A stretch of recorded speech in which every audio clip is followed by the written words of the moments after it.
Okay, suppose you're working in a company and your boss gives you a problem to solve. You try hard and you cannot come up with a polynomial time algorithm. He gives you 1 month extra time to solve the problem. Okay, you take 1 month extra time and still you fail to come up with a polynomial time algorithm. And he says he is willing to give the last 2 weeks. If you cannot come up with a fast algorithm, efficient algorithm. So in the technical sense, efficient or fast means coming up with a polynomial time algorithm, right? So those are the last 2 weeks. If you cannot come up with a polynomial time algorithm in those last 2 weeks, you will be fired. Okay. So what do? Maybe you will try hard again and again, and you will report, right, your finding. And based on that, your boss gives you a promotion, but you have not come up with a polynomial time algorithm. Do you see how that might be the case? See, you might be able to prove that it is impossible to come up with a polynomial time algorithm for a particular problem. In that case, you not only prove that just you cannot come up with a fast algorithm, not anyone can come up with a fast algorithm in a million years from now, right? So these are called intractable problems. Intractable problems in the sense there are no efficient or fast algorithms to solve those problems. Hence, it is a waste of time to search for a fast algorithm. Hence, knowledge about all these topics will help us to analyze. See, if we look at some problems, we shouldn't keep trying to come up with fast algorithms. Maybe if we can prove that nobody can come up with a fast algorithm, we can save our time, and we can save maybe thousands of hours of other computer researchers and scientists, so that they won't struggle, right, to come up with a fast algorithm, right? So that's the topic. So that is the motivation for this topic. So we want to know the hardness of problems. Easy problems have fast algorithms. Hard problems do not have fast algorithms. And we want to categorize problems as easy, hard, intractable, so on. Okay. So that's the motivation behind this. Okay, let's start. So here are given a couple of problems for which no algorithms exist, right? It's impossible to come up with an algorithm to solve these problems. So consider halting problem. Suppose you want to create a software that can check whether an input app or software crashes or not, or halts or not, right? You cannot build such a software that works on every other input computer program, right? Because you can prove that for some problems, you can show contradictions, right? So using these contradictions, you can show that it is algorithmically impossible to come up with to solve these problems. Are we interested in these problems in this topic? No. So intractable problems do not mean problems, that do not have solutions, right? So here we just focus on those problems that are solvable. Among the problems that are solvable, we separate into two categories. One is problems that have fast solutions, and problems that do not have fast solutions. What do you mean by fast? The runtime is bounded by polynomial. All these are runtimes bounded by a polynomial. So consider log n. Log n itself is not a polynomial, but it is bounded by a polynomial, right? Log n is less than n asymptotically. So it is bounded by a polynomial. Similarly, n log n is not a polynomial, but it is bounded by a polynomial. It's bounded by n squared. So n squared is anyway polynomial, n power 3.5, right? It can be a real number. The exponent can be a real number, doesn't matter. It is still a polynomial time algorithm.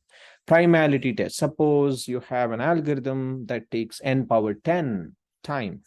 Doesn't matter. It's still a fast algorithm. We consider it as a fast algorithm. Okay. Now consider some of the other problems. So these problems, say satisfiability problem, TSP problem, Sudoku, chess, checkers, Go, and many games, and so on. For these problems, we do not know of any polynomial time algorithm. We do not know of fast, right, algorithms or efficient algorithms. Can we prove that there are no fast algorithms? Okay, for some we can prove, right?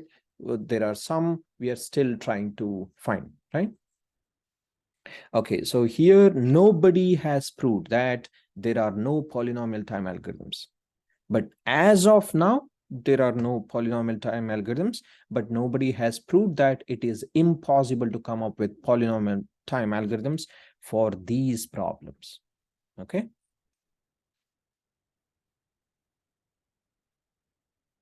Next.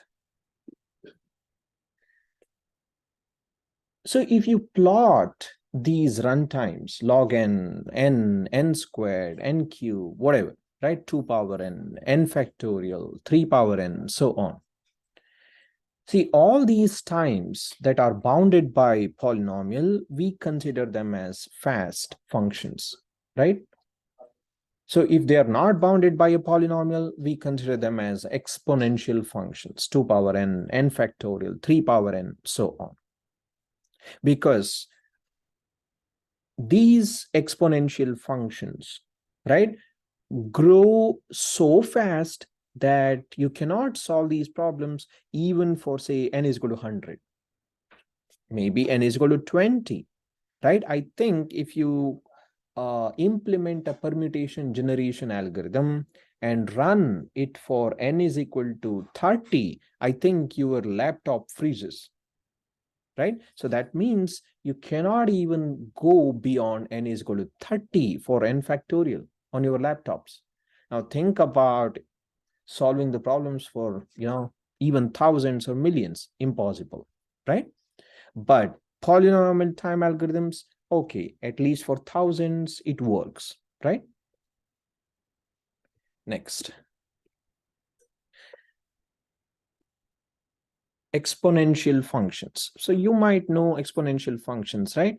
So I will not go into the details of this. So what's our goal here? So our goal is to solve problems efficiently. And what do you mean by efficiently or in a fast manner? So it is coming up with an algorithm that takes polynomial time. That algorithm has to take polynomial time. If you cannot come up with an algorithm that takes polynomial time, it does not mean that it is impossible to solve the problem efficiently. It just means that you could not come up with a fast algorithm. Maybe there is one, okay? Now let's rigorously define what is a polynomial time algorithm. It's an algorithm whose worst case time complexity is bounded by polynomial function in the input size. So this is important. We still need to understand what is the input size. The input parameters do not mean the input size, okay? So there is a theory behind it, but as of now, assume you know something about input size. So given an algorithm, it takes some input. We need to check the input size. The time complexity, the worst case time complexity of the algorithm should be bounded above by a polynomial function. It doesn't say the complexity should be a polynomial function. It is bounded above by a polynomial function of what? The input size, not the input parameter, right? Input parameter need not be the input size, okay? Suppose n is the input size, then there exists a polynomial p of n such that the time complexity of the algorithm, right, for n is in O of P of n, right? If the time complexity, so this is the worst case time complexity, is bounded above. So that's why we use O, right? O means bounded above by a polynomial function of the input size n. Okay, right. So this we have covered. Next.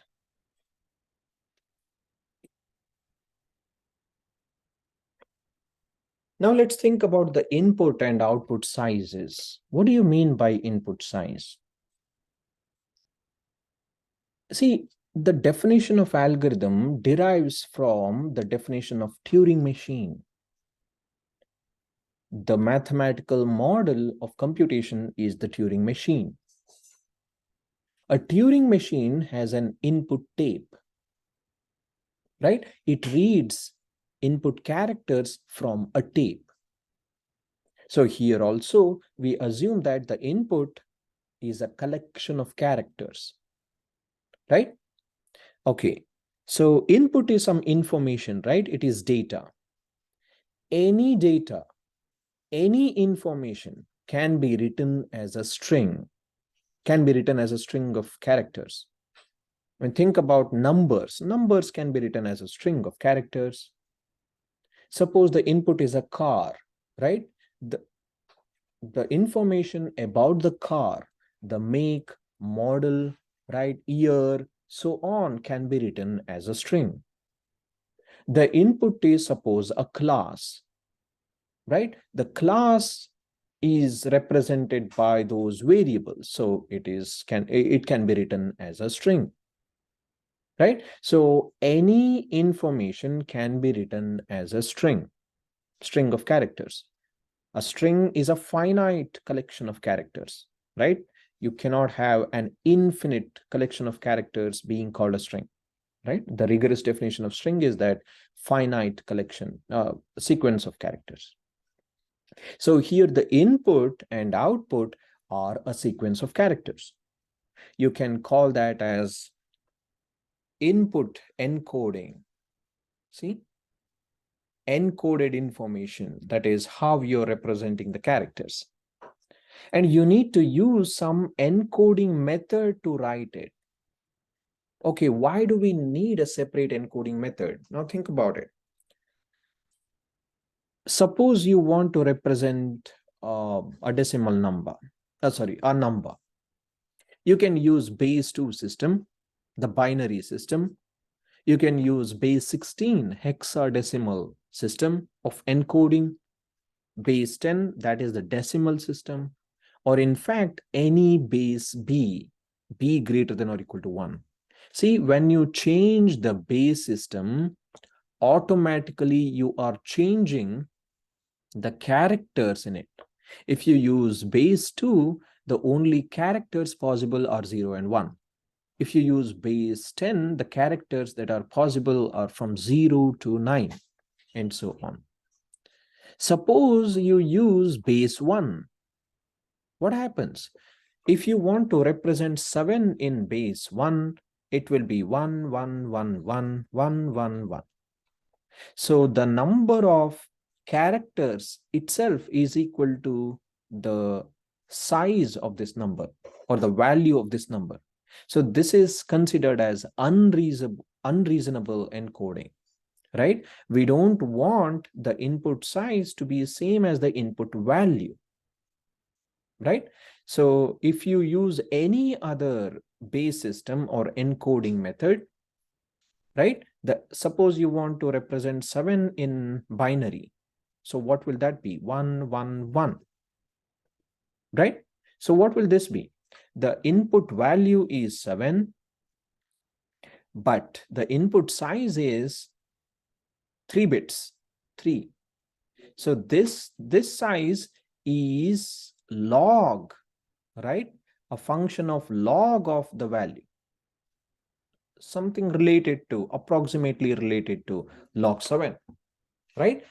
Whereas if you use base 1 encoding, the input size will be same as the input value. This is not a good encoding, right? So we need to use a reasonable encoding method, right? Base 2, base 3, or any other base except 1.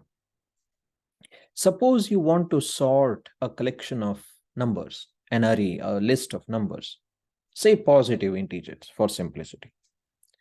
And the output is these numbers in non-decreasing order.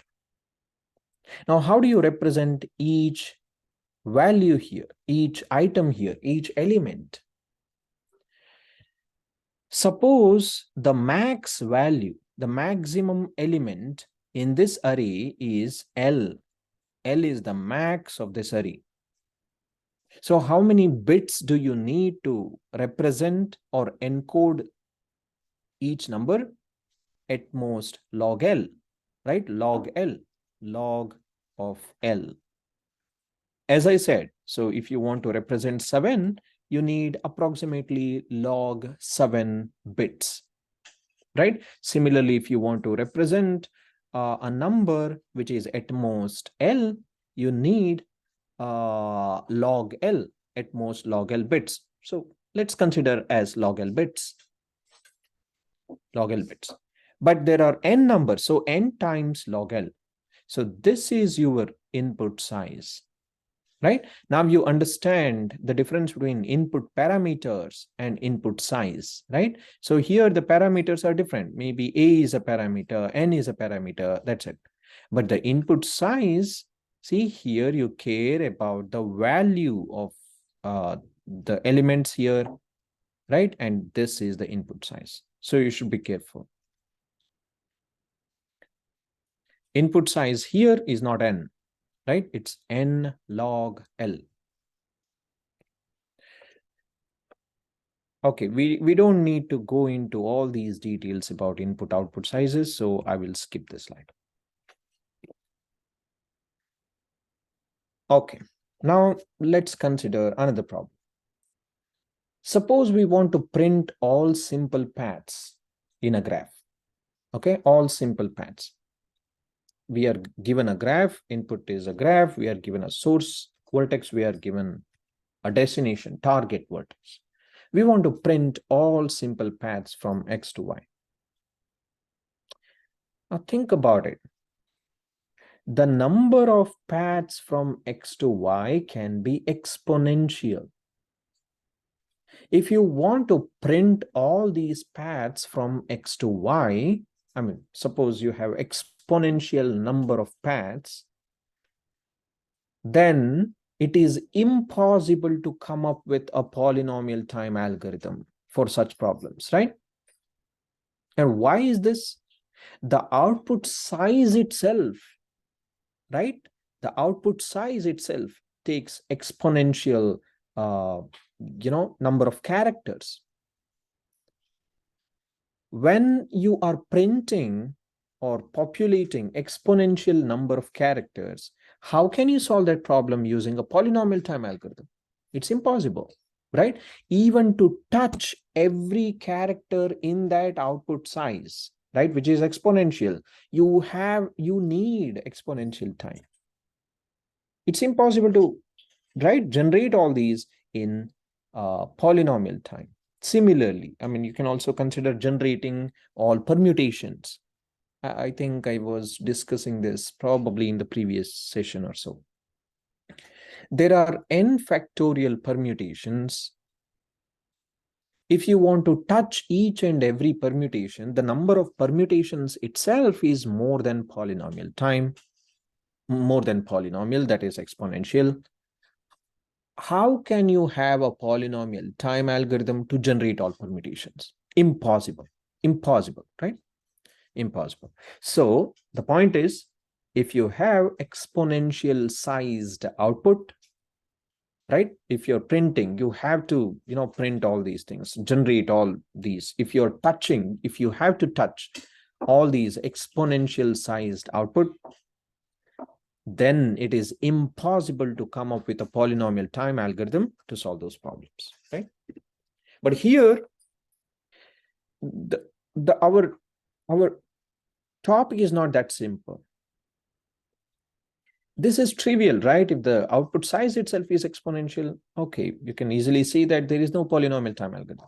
But we will target those problems where the input size is polynomial, the output size is polynomial, and then we will think if polynomial time algorithms exist or not to solve those.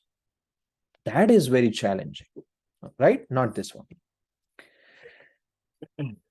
Okay.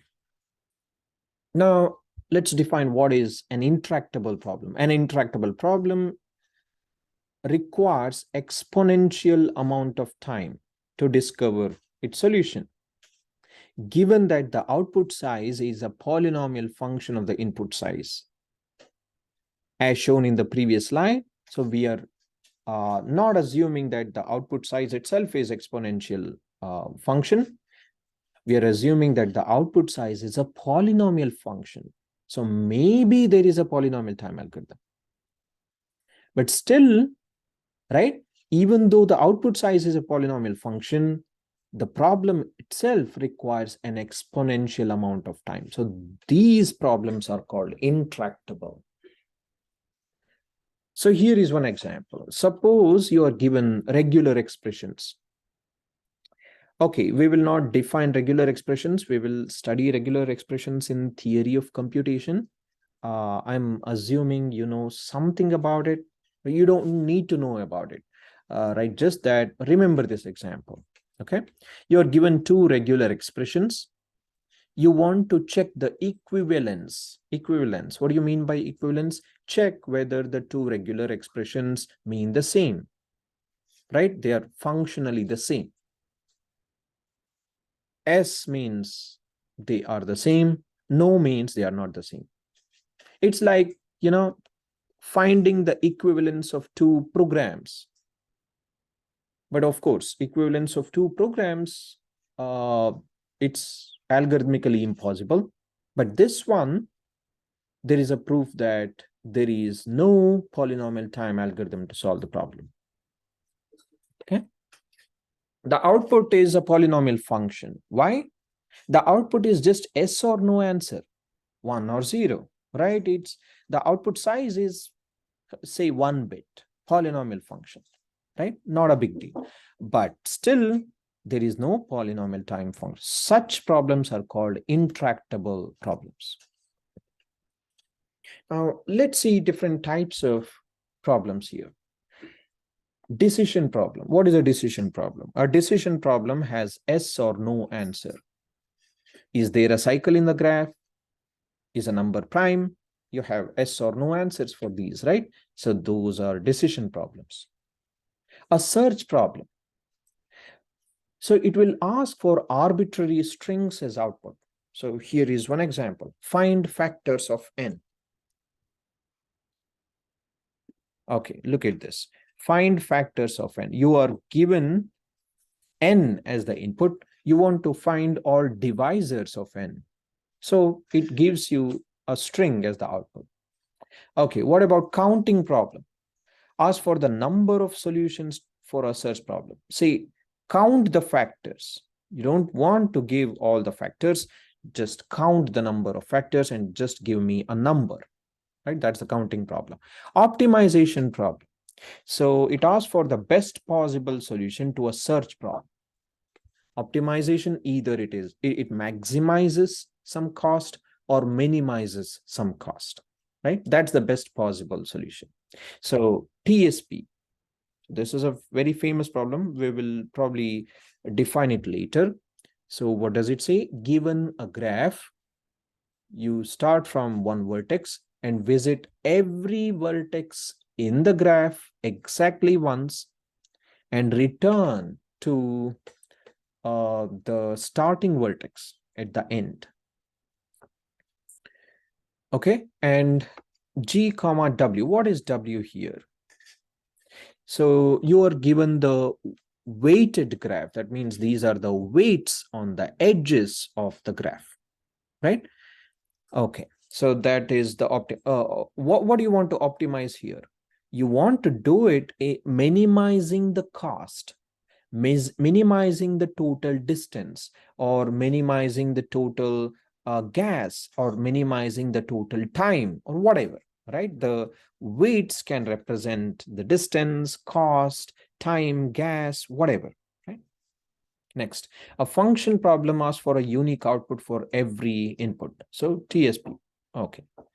So remember what a decision problem is, remember what a search problem is, and optimization problem. So others are unimportant. Now let's define the types of problems. Hard problems or intractable problems. Problems that can never be solved in polynomial time.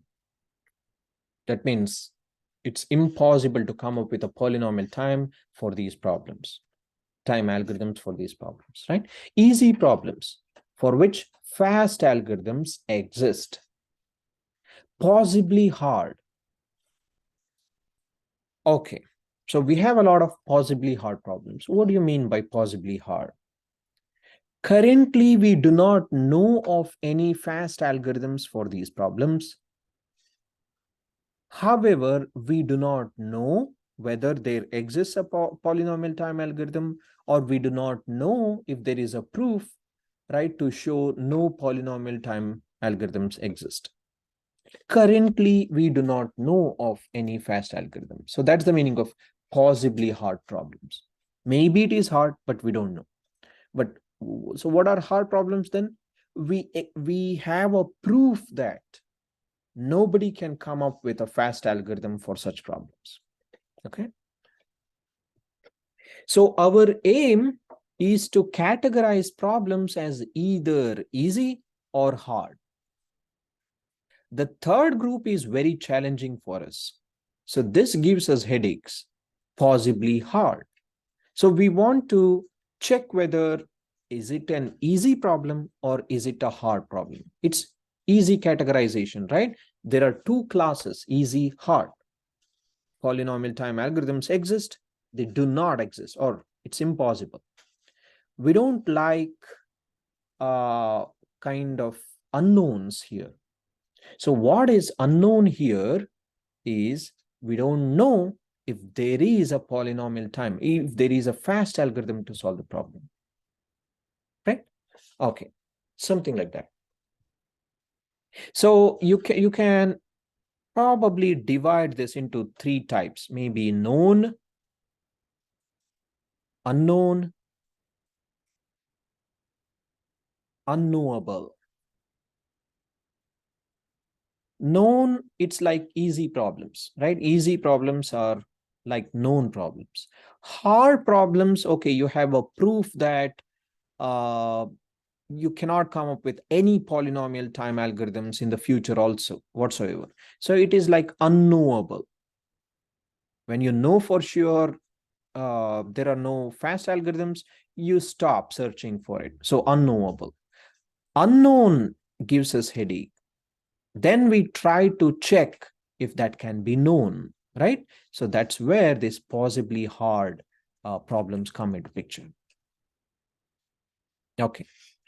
Next, so here are examples, right? So this is an intractable problem. This we already saw. Is there a path from x to y with weight less than or equal to m? That can be solved in polynomial time, not a big deal. You can use BFS and many other algorithms, right? That can be solved. Possibly hard. Is there a path from x to y with weight greater than or equal to m? This is a possibly hard problem. See, just by changing the symbol, comparison symbol, right, automatically it will be a different category, possibly hard, right? Okay, next. Well, let's define P class, complexity class P. So this group of problems, this class of problems, family of problems, is the set of all decision problems that can be solved by deterministic algorithms in polynomial time. So there are three keywords here. Decision problems. You know what are decision problems. Solved by deterministic algorithms in polynomial time. You know what is polynomial time, right? We saw the rigorous definition. What do you mean by deterministic algorithms? So deterministic algorithms means you know the exact step-by-step, right? A computation to reach the target. So that is deterministic, right? So Newton thought that the word is deterministic.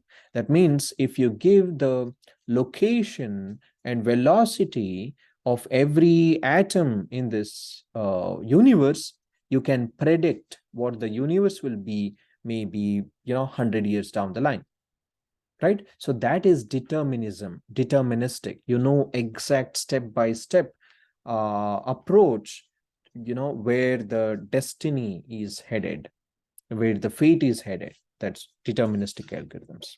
So you can always predict the output. That's one thing. And second is that for the same input, you should get the same output. That's deterministic. Okay. So set of all decision problems that can be solved by deterministic algorithms in polynomial time. Is a given array sorted? It has yes or no answer that can be solved in polynomial time, right? You can think about, so how do you search for it? Like, what is the solution? Is the given array sorted? Compare every adjacent elements, right? So that will give the answer. Is a given graph cyclic? Is a given graph cyclic? You can use a DFS algorithm to solve this problem. So DFS is deterministic algorithm, polynomial time, right? And it's a decision problem. Is a given graph connected? Again, you can use this traversal algorithms of graph. That's a deterministic algorithm, and it takes polynomial time, right? And so on. So most of the problems we have seen in this course fall in this complexity class P, right? Because we have seen polynomial time algorithms everywhere, n log n, n squared algorithms, and so on. All these come under complexity class P. Next. Let's define NP. So usually people think that NP means non-polynomial time. Incorrect. NP does not mean non-polynomial time. NP still means polynomial time, but N means non-deterministic algorithms. Okay, so the complexity class NP, it is the set of all, family of all decision problems that can be solved in polynomial time. See, this is also polynomial time. P is also polynomial time. NP is also polynomial time. However, NP means the algorithms are non-deterministic. Non-deterministic. What do you mean by non-deterministic? Suppose you are using, say, random numbers to solve a particular problem. That can be non-deterministic because every step, right, is not unique. You cannot predict, what exact step is. Based on the random number, maybe you're choosing a different path towards a solution. So that can be non-deterministic. Suppose you're running an algorithm in parallel. Remember, we saw a lot of parallel algorithms in divide and conquer. And there, we used to run independent tasks in parallel, right? Many independent function calls, tasks in parallel. So parallel algorithms can also be considered as non-deterministic because you never know whether the first function, or suppose there are two independent tasks and both are running in parallel. You don't know which of them will execute first. So you cannot exactly say, right, step by step what will happen. So it is non-deterministic. Though the final answer might be the same, but the step by step, 7-step might be incorrect, right? That is 7-step, what you predict might be different from the execution of that parallel algorithm. So some of these are, examples of non-deterministic algorithms. Okay, yeah. Now let's see. All problems in P are in NP. Every P problem is also NP problem. Why? Because deterministic algorithms can also be considered as non-deterministic algorithms, right? A serial algorithm can be considered as a parallel algorithm, no problem. Just that the number of parallel processes running is just one, right? So automatically all P problems are also in NP. So P is a subset of NP, right? Okay. Now, let's see a problem that we do not know whether it is in P or not. Consider this decision version of TSP, right? GWP, where G is the input graph, W is the weight function that tells us the weights on the edges of this graph, and you are given some parameter length B. And the output is yes or no answer, right? It's a decision problem, yes or no. S, if there exists a sequence of vertices starting from a vertex and visiting every vertex exactly once, the way we define TSP, right? Visiting each vertex exactly once with length at most B. See, we have this extra parameter B to say that the length, the total cost of this path is at most B. The answer will be yes or no. Now, this is a problem in NP. Do we know, is this problem in P? We don't know.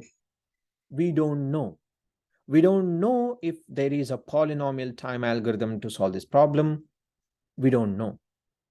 But we know it is an NP problem. Why? Because you can come up with a non-deterministic algorithm to solve this problem in polynomial time.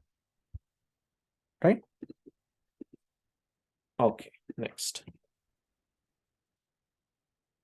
This non-deterministic algorithm has two stages. So one is the first stage is the guessing stage. The second stage is the verification stage. And the first stage, right? The first stage is the non-deterministic stage, and the second stage is really the deterministic stage. So the non-determinism in this algorithm comes from stage 1, not from stage 2, just from stage 1. Guessing stage. What are you guessing here? So you will make multiple guesses, right? Make all guesses simultaneously. Suppose you are given this problem, you make all these multiple guesses simultaneously. It's like parallel algorithm where you are taking every path, every possible decision, every possibility, every choice in parallel simultaneously. And then the verification, right? So suppose you chose a guess, then you verify this using this second stage, deterministic verification stage. You verify, so this is guessing, guess. So try everything and guess. And once you have guessed, check whether the solution is correct or not, right? Check or verify. this solution is correct or not. So this is stage 1, and then this is stage 2. So here is where you see non-determinism, because there is a lot of parallelism here, right? Guesses. What do you mean by guesses? We have not rigorously defined what a guess is. Assume that you're trying everything. Maybe you might think it's like complex numbers. It's like imaginary numbers. You cannot maybe practically implement these kinds of non-deterministic algorithms. No, we can. We really can. There are examples in theory of computation, right? But we will not go into all those details. Non-deterministic finite automata can be converted into a deterministic finite automata. So that's one example, right? So if you have heard about the parallel universe concept, you can assume it's something similar to this. You're trying to make all possible guesses, and one will be checked or verified. Okay, and it is possible. Non-deterministic algorithms do exist in real world. As I said, one solid example is non-deterministic finite automata. It is heavily used in theory of computation, but we will not cover that, right? Okay, then is the verification stage. Guessing stage takes off one time, constant time, guessing, right? You magically try to guess.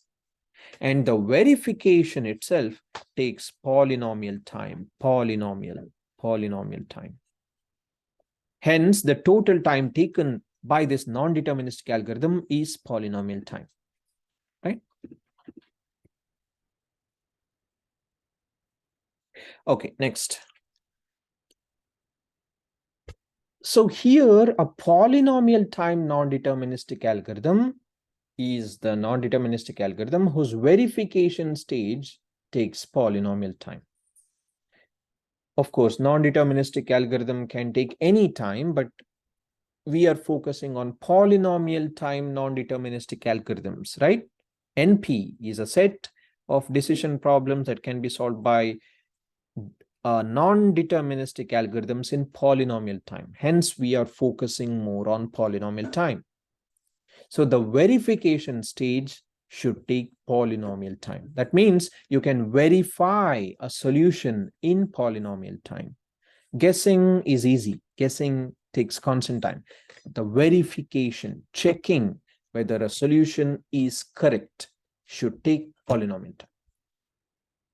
Okay.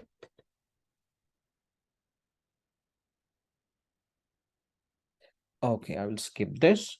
Now let's move to the most famous problem in theoretical computer science. P is equal to NP. Is P is equal to NP? What is the meaning of this question? We know P is a set of decision problems that can be solved by deterministic algorithms in polynomial time. What is NP? It is, again, a family of decision problems that can be solved by non-deterministic algorithms in polynomial time. Now, the question is, are these two sets the same? Are these two classes the same? When do you say that two sets are the same? Set A is equal to set B if A is a subset of B and B is a subset of A. That means every element of A exists in B and every element of B exists in A. Then we say that the two sets are the same. Now, if we want to prove P is equal to NP, we want to prove P is a subset of NP. We want to prove NP is a subset of P. This part one is dead easy. From the definition, we know P is definitely a subset of NP because all deterministic algorithms are automatically non-deterministic. So P is a subset of NP. Simple, true. What about the second part? All problems in NP also exist in P. How do you show this? How do you prove this? This is very tough. So this problem probably was posed in 1971, 72, around that time. So it's approximately 50 years old. And nobody has solved this problem. No one has solved this problem. If you solve this problem, you will directly get Turing Award, the equivalent prize to Nobel Prize in computer science. Right? So such is the depth of this question. And why? And why is this so famous? If we prove, what are the consequences? If we prove that P is equal to NP, what are the consequences? If we prove that P is not equal to NP, what are the consequences? Right? We will see that soon.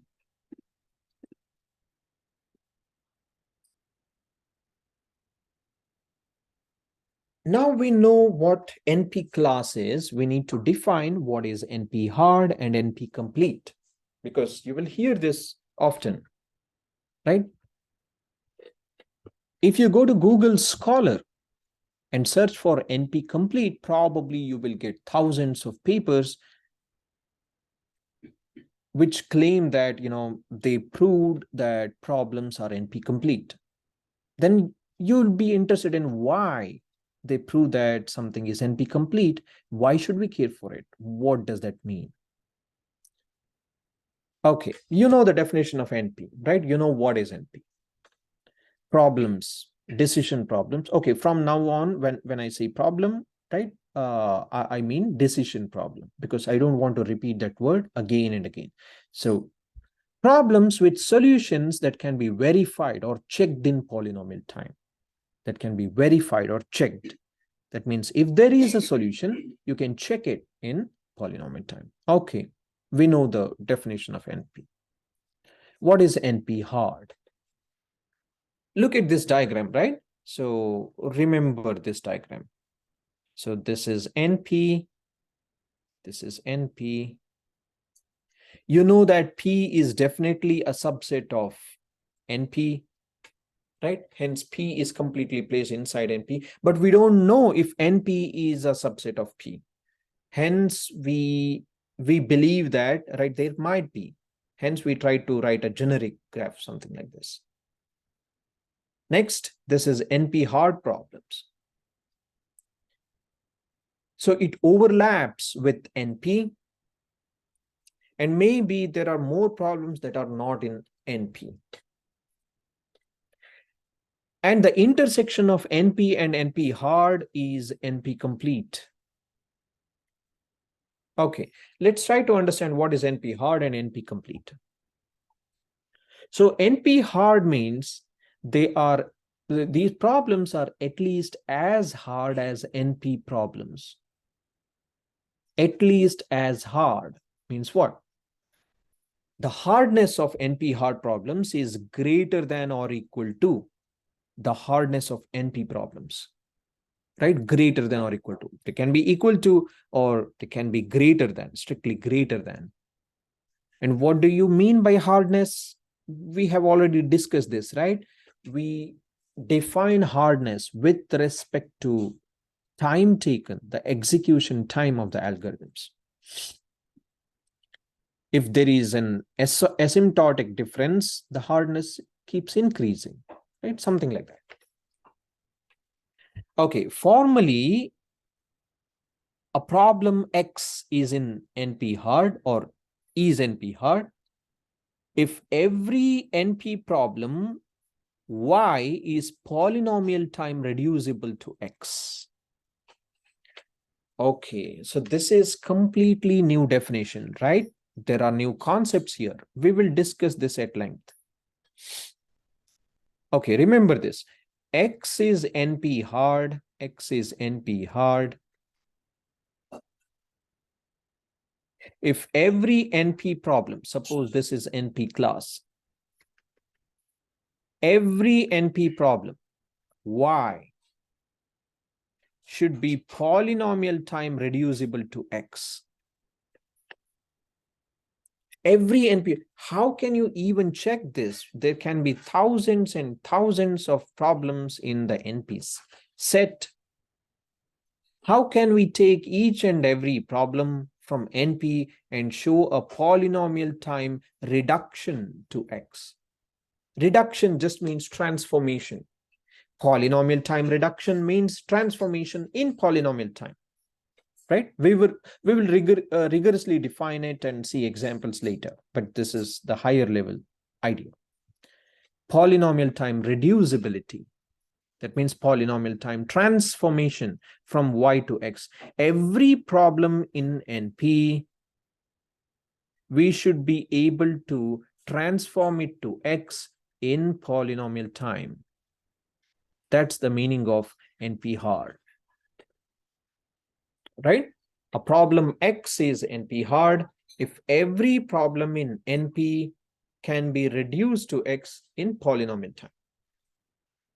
Okay, what about NP complete? NP complete are the hardest problems in NP. Look at this.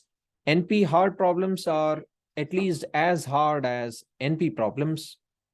Then the intersection of NP hard and NP is NP complete, right?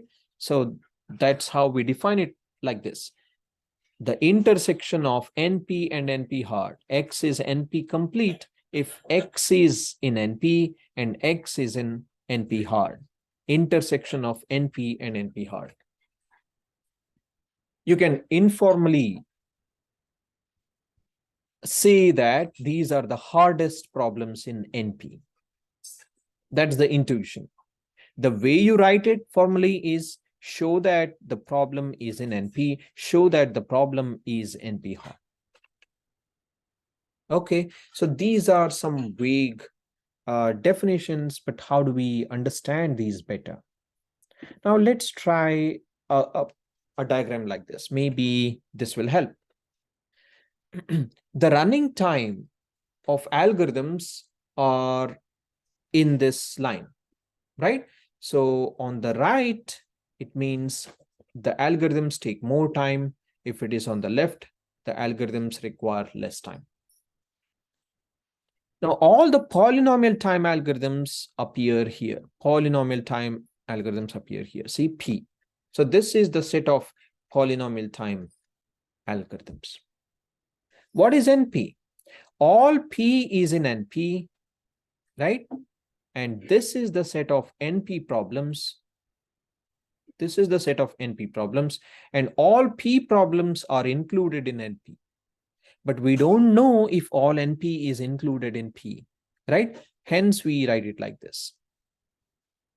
Okay, and then is the NP hard problems.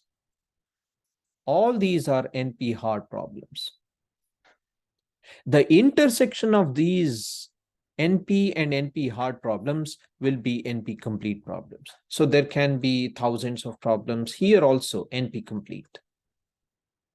And there are many other definitions or classes called exp for exponential time, exponential hard, exponential complete. Do not worry about all this, right? Okay, next. Now look at these problems, right? You are given a graph. You're given a one vertex and another vertex. You want to find the shortest path between two vertices. That's an easy problem. But suppose you want to find the longest path between two vertices. That's a possibly hard problem, right? So shortest path problem is an easy problem, and the longest path problem is possibly hard because nobody knows a fast algorithm to solve the longest path problem. And similarly, I mean, there are many other problems like this, right? Linear programming. There is a polynomial time algorithm for linear programming. We will not discuss what the the problem specification is, right? You will study this in operations research. If you're interested, you can also search for it, right? But there is a variant of this called integer linear programming, where the solutions are integers, and that's possibly hard. Nobody knows of a fast algorithm for solving this. Okay. And why, even after 30, 40 years, nobody has been able to come up with fast algorithms? It's likely that the reason is they are all related, right? They are hard for the same reason, because they are all related. Solving one will solve all other problems. That means from one problem, you can transform it to another problem. You can reduce to another problem. Then we come to reduction. So this is a powerful concept, reduction. This reduction, something like transformation, will be used to transform one problem to another, one solution to another. Solution of problem A to solution of problem B, right? So this powerful idea called reduction can help you create a graph of problems. Look at this graph. Each node in this graph is a problem, and each edge in the graph is the reduction. So we are majorly focusing on polynomial time reduction. That means any solution to this can be transformed in polynomial time to a solution to another problem.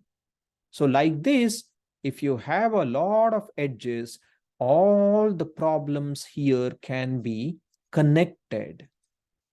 Solution to one problem will solve another problem using these transformations or reductions. So this is a very powerful idea. Hence, this is the core idea to prove NP completeness, NP, right? Majorly NP completeness. Okay, now let's see. So what is polynomial time reduction? Suppose you have two problems, problem old and problem new. You say that problem old polynomial time reduces to problem P. We denote it like this. Problem old polynomial time reduces to, this P means polynomial time, reduces to problem new. So this also means that problem new is at least as hard as problem old. Okay, so this transformation happens. See, if we can transform any input instance of P old to P new, solve P new, and transform the output of P new to P old, right? P old to P new, solve P new, and transform P new to P old, right? That is polynomial time reduction. Maybe, okay, let's see the diagram, right? This will help us in understanding this problem. Suppose you have this algorithm for P old, and here is the algorithm for P new. Okay, now look at this. So you have problem old, and you give the input to this problem old. Let's call it input old. You give the input. You convert that input to input old to input new in polynomial time. So in polynomial time. And you feed this new input to algorithm for problem new. You get the output new. Now you reverse convert, right, this output new to output old using another function. This function is also a polynomial time transformation. F transforms the input, G transforms the output, and both are polynomial time transformations. And in between, you're calling the algorithm for P new, right? And you return output old. Now, just look at this diagram. How are you solving problem old? You had the input and output for problem old. In between, you transformed. This is transformation of input. This is transformation of output. In between, you're calling the algorithm for problem new, right? That means you are using the solution of problem new to solve problem old. This idea itself is called reduction, or you can say transformation, but reduction is the word used. Polynomial time reduction. We are interested in polynomial time reduction. Okay, if it is not polynomial time, that is still reduction, but here we are interested in polynomial time reduction. Right? So reusing the solution of one problem to solve another problem, that's reduction. And if the transformations happen in polynomial time, that's called polynomial time reduction. And this entire diagram, we just denote it like this. P old is less than or equal to P new. Here, when I say less than or equal to, it means polynomial time reduces to P new. Okay? P old, polynomial time reduces to P new. So if you go back here, yeah, so you're calling polynomial number of standard computational steps and polynomial number of calls to function that solves problem P new. Though we are calling it only once, you really can call polynomial number of times. Okay? So this is polynomial time reducibility.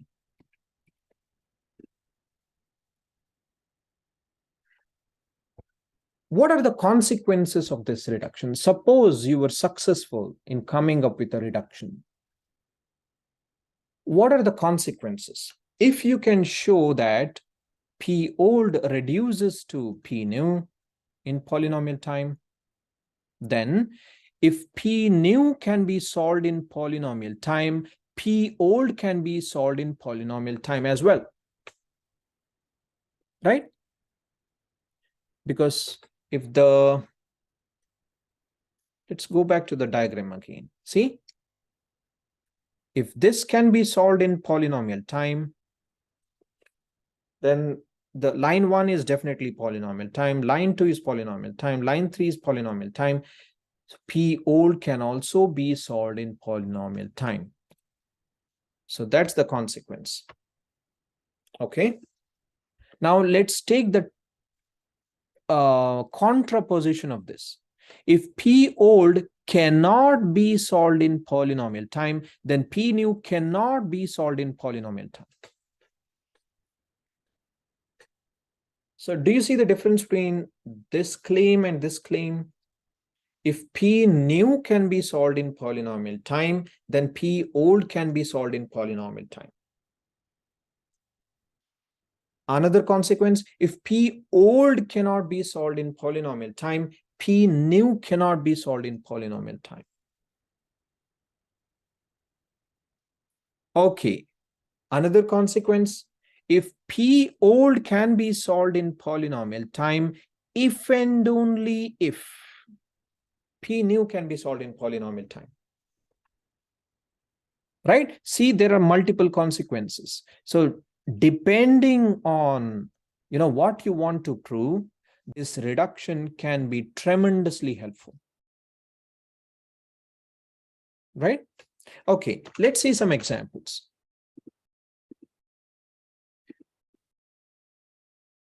So here is a dead simple example, right? We will start with the simplest example, and then we will look at, more complicated reductions. Consider LCM, least common multiple, and greatest common divisor. You know the definitions already, right? I don't need to explain this. You're given two integers. What is LCM? You want to find the smallest integer, m, that is a multiple of both the integers a and b. What is GCD? It's the largest integer that is a divisor of both integers a and b, right? LCM and GCD. Now here is the reduction. So look at this extremely beautiful reduction. So here is a simple example, right? LCM of a comma b is one line statement. Return a times b divided by GCD of a comma b. This is a reduction. Why? The solution to LCM uses the solution to GCD problem, right? If you can solve the GCD problem in polynomial time, you can solve the LCM problem in polynomial time. But we know how to solve the GCD problem in polynomial time. We can use Euclid's algorithm. And Euclid's algorithm takes polynomial time. Hence, LCM can be solved in polynomial time as well. True. Right? Done. See, this is the reduction. See, you just give reductions like this, polynomial time reductions. If the innermost function, so this is the innermost function, GCD, if it can be solved in polynomial time, the outermost function can also be solved in polynomial time. If the outermost function cannot be solved in polynomial time, then the innermost function cannot be solved in polynomial time, right? So on. Okay, next, let's move to another reduction. Very simple reduction. Decimal calculator and binary calculator. You have a calculator that works on decimal numbers. You have another calculator that works on binary numbers. Simple. Now let's use reduction. Suppose we want to solve the decimal calculator problem, and we have access to a binary calculator, right? What is the reduction? You have the decimal calculator, right? Transform the input. Convert this decimal A to binary value. So decimal to binary of A, you get A binary. Decimal to binary of B, you get B binary. This is called input transformation. That's what we saw earlier, right? Input transformation. Next, you feed these A binary and B binary in the binary calculator, you get C binary, output in binary. Then you do the output transformation. You convert this C binary to C using a binary to decimal function, output transformation. Return C. Now C is in decimals.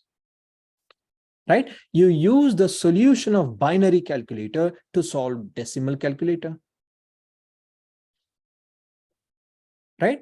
So decimal calculator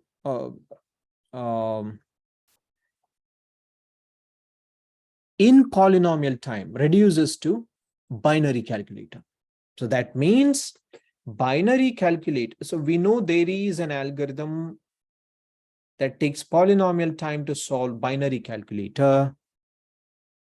This automatically implies decimal calculator can be implemented in polynomial time. Why? Because the input transformation takes polynomial time, output transformation takes polynomial time, and the binary calculator takes polynomial time. So using all these things, we know that the decimal calculator also takes polynomial time. So this is another reduction, right? So closest pair to sort. Suppose you are given a set of numbers and a threshold t. You want to check if there is a pair of numbers in this set such that the absolute value of the difference of the two integers is at most t. Closest pair problem. We can have a simple reduction. What do you do here? You have the set of n numbers, sort them. Sort them. So once you sort them, then take the difference between adjacent numbers. There will be how many? Probably n minus 1 such differences. Take the minimum of all those differences and check whether it is at most t. That's it. That's it. Right? So this is reduction. So you solved the closest pair problem using the sort problem. Right? So closest pair reduces to sort. As we can see that sort can be solved in polynomial time. Suppose using, say, merge sort, closest pair can also be solved using polynomial time. I mean, in polynomial time, right? So this is again a polynomial time reduction. Okay, so there are many more like this. I will skip all this. Let's move to this question. P is equal to NP. So this is the diagram, right? P, NP, NP complete, NP hard. We don't know whether P is equal to NP or not. Suppose researchers prove that P is not equal to NP, then the diagram will be this. That means there will be some problems in NP that are not in P, right? And there might be some problems here, NP complete, that are not in P, and some are NP complete that are outside this. Okay, so there are some NP problems that are not, no, I made a mistake. So, okay, so just consider the points like this. In NP complete, in P as completely different. Suppose if somebody proves that P is indeed NP, what happens? This area combines together. P will be equal to NP will be equal to NP complete, right? And NP hard will always be there. Make sense? And why is this such an important problem? Let's take a look at this NP completeness. As we said before, every problem in NP, polynomial time reduces to NP hard problem, right? Suppose this problem is X. So this is an NP hard problem, right? NP complete problem is an NP hard problem, remember? Okay, now this entire rectangle is NP. So all points in this big rectangle are NP problems. They polynomial time reduce to X. Each of these polynomial time reduced to X. That's the meaning of NP hard. Okay, what else? So not just that, look at every other problem in NP complete. They can be reduced to each other. So all problems in NP complete will form a complete graph. Complete graph.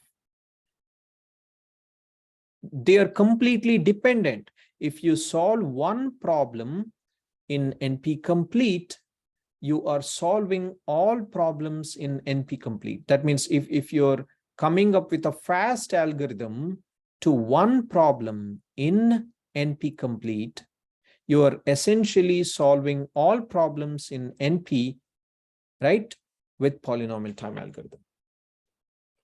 So due to this dependency, you can say that if you can solve an NP hard problem in polynomial time, then every NP problem can be solved in polynomial time. Try to understand this profound statement. See, we said that every NP problem, polynomial time reduces to NP hard problem. That means NP hard, so if you can solve the NP hard problem in polynomial time using reductions, right? Because there are reductions, you can solve every NP problem in polynomial time. So if you come up with one fast algorithm for NP hard problem, you are essentially coming up with fast algorithms for thousands and thousands, maybe millions of problems in one shot, right?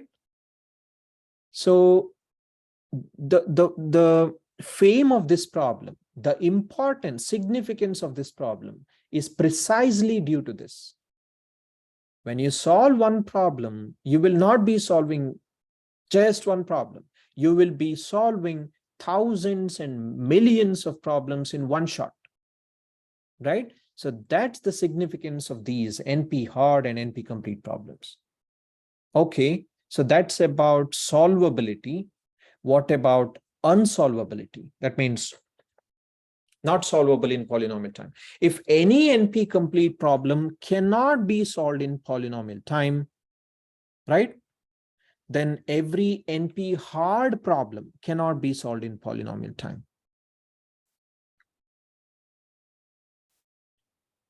These are the two very important consequences of all these polynomial time reductions. And because of these extreme level consequences, P is equal to NP problem is one of the most, not one of the, it's the most famous problem in theoretical computer science, right? Okay, now let's take a look at just one problem. And we will try to prove that it is NP complete. Okay.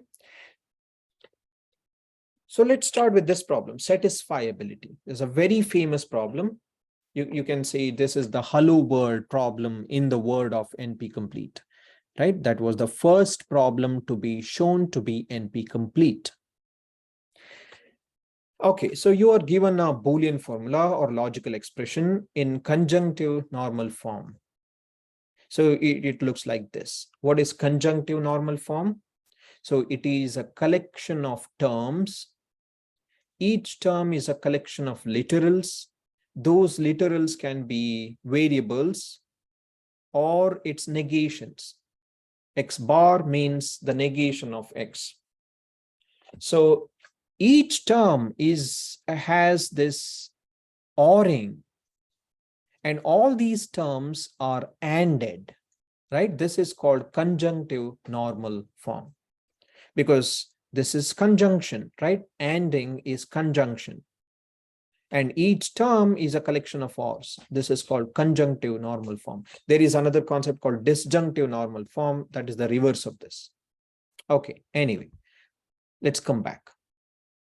We want to check if there is a solution to this formula, right? Satisfiability. So what do you mean by this? Is there a solution to the variables that satisfies the formula? So consider this formula. If you set x1, x2, x3, x4 as true, true, false, false, then it satisfies the formula. On the other hand, if you consider this formula for no values, right, in however way you assign the truth values, true and false, to these variables x, y, z, it is impossible to make this formula true, right? So you want to check if it is possible to satisfy the formula or not. So this is yes or no answer, right? Hence, this is a decision problem. Okay.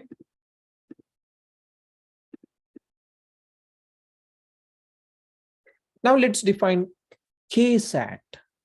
So SAT problem means satisfiability. K-SAT is a version of the SAT problem, and each clause has at most K literals.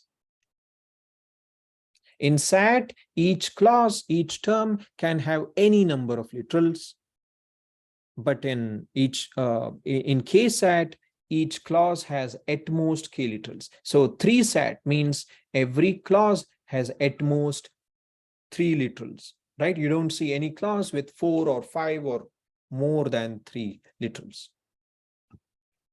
Okay, so this is K-SAT.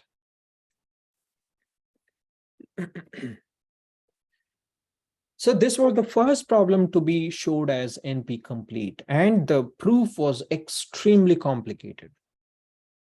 The way that SAT was shown to be NP complete is that first they showed SAT is in NP, and then the researchers showed that every problem in NP can be reduced to SAT in polynomial time, and this was super complicated. This is not the way we prove new problems as NP complete. Whenever we want to prove a new problem X as NP complete, we often use a simpler approach. Show that X is in NP. How do you show this? Show that verification of the solution for X can be done in polynomial time. This will be trivial step, right? And then reduce polynomial time, reduce an existing NP and NP complete problem to X. That means transform, take one existing NP complete problem and reduce it to X. That's it. That will be the proof. Okay, so let's see the flavor of this proof using one problem, that is 3-SAT. So here we will assume that SAT is already shown to be NP complete. We will not look at the proof of SAT. Assume that SAT is already proved to be NP complete. Let's prove the second problem in the word to be NP complete. Suppose we were to prove that this is NP complete problem. How would we go? There are 2 steps, right? How do you define NP complete problem? One is show that it is in NP, and that show that it is NP hard. How do you show that it is NP? You want to check for the check whether the solution is correct or not in polynomial time. Suppose you are given a solution to 3CNF, right? 3-SAT problem. Can you verify whether the solution is correct in polynomial time? And think about it. You are given a Boolean formula. You are given a solution. Maybe solution means something like this. X is true, X2 is false, X3 is true, so on. You are given this solution. You want to check whether this collection of assignments will make the formula true, expression true. That can be done in polynomial time, right? That can be done in polynomial time. How? Do a linear scan and keep substituting. So if you have true and true, substitute as true, true and false, substitute as false, right? You can use this basic laws of logic to check whether the formula turns out to be true or not when you substitute all these variables. So checking is trivial, very easy. So now that's it. That's the proof that we can show that the verification can be done in polynomial time. Hence, 3-SAT is in NP. 3 sat is in NP means verification can be done in polynomial time and it's trivial to verify. Done.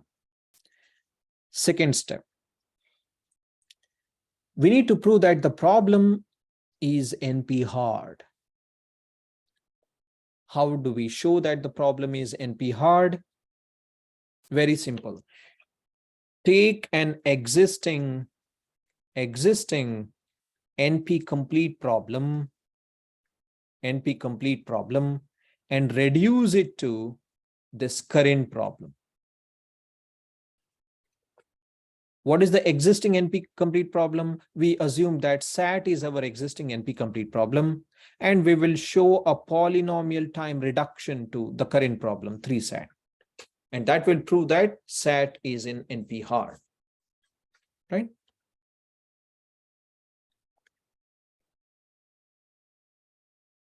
Okay, so probably I will not go over all these details, right? You can check it later. Let's directly look at the pseudocode. So SAT of formula, right? So we will reduce the existing NP complete problem SAT to the new NP complete problem, to the new problem 3 SAT. For each clause C in F with K literals.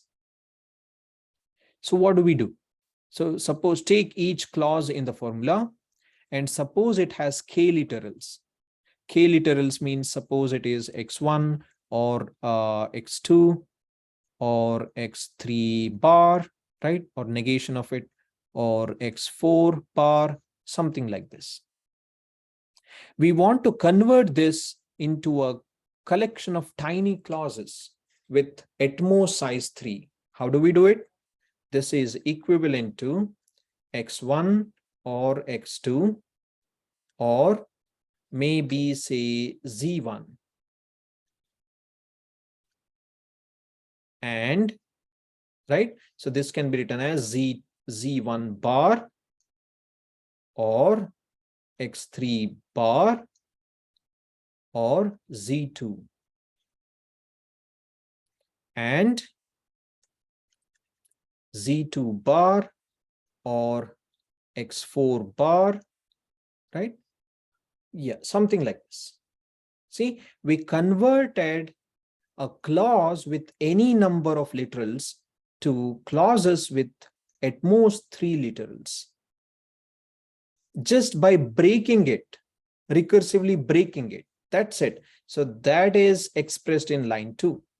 Create K minus 3 tiny clauses of size 3 using a total of K minus 3 new variables. See, here we use new variables. Z1, Z1 dash, Z2, Z2 dash, and so on. Right?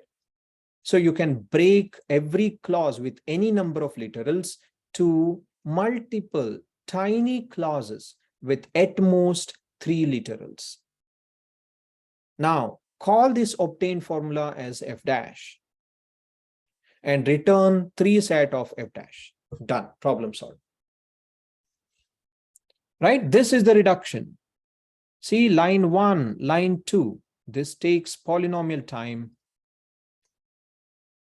And you're calling line 4. Done. So this is a polynomial time reduction. Right? So SAT cannot be solved in, SAT polynomial time reduces to 3 SAT. SAT is an NP complete problem automatically means that 3 SAT is an NP complete problem. Done. So this is the proof. So this is the proof that we use to show that 3 SAT is NP complete.